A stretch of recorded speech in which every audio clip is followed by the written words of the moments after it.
దంపతాంబూలాల నోము.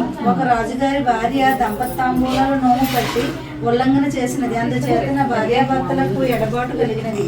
దానితో పాటు సిరి సంపదలు కూడా తగ్గినవి. ఇలాగున చాలా కాలము జరిగినది. కానీ భర్తతో పొత్తు కుదరలేదు. చిరకాలము వియోగము సహింపలేక ఒకనాడు తమ మేడపై అంతస్తులో కుమిలి ఏడ్చుచూ కూర్చున్నది.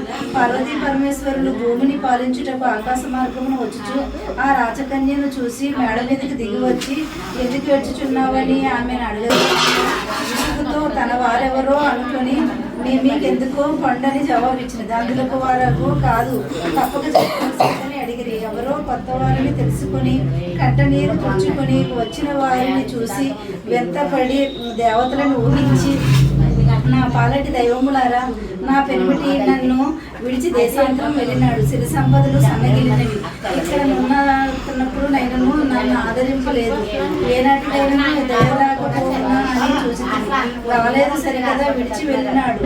అదిచి విచారించుచున్నానని చెప్పింది. అప్పుడు పార్వతీ పరమేశ్వరులు, నీవు కిందటి జన్మనందు దంపతాంబూలాల నోము పట్టి ఉల్లంఘన చేసినావు.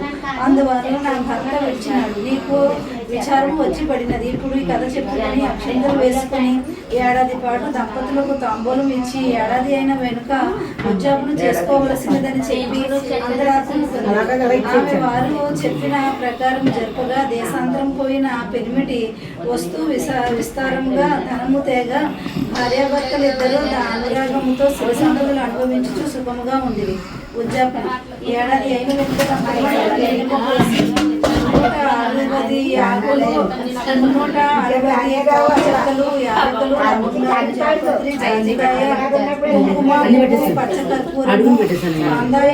పళ్ళంలో ఉంచి వాటినన్నింటినీ దంపతులకు భోజనం పెట్టి తాంబూలము నందియవలను. ఈ ప్రకటన లోపమైన వ్రతము లోపం కారాదు. వ్రతి లోపమైనను ఫలము లోపం కారాదు.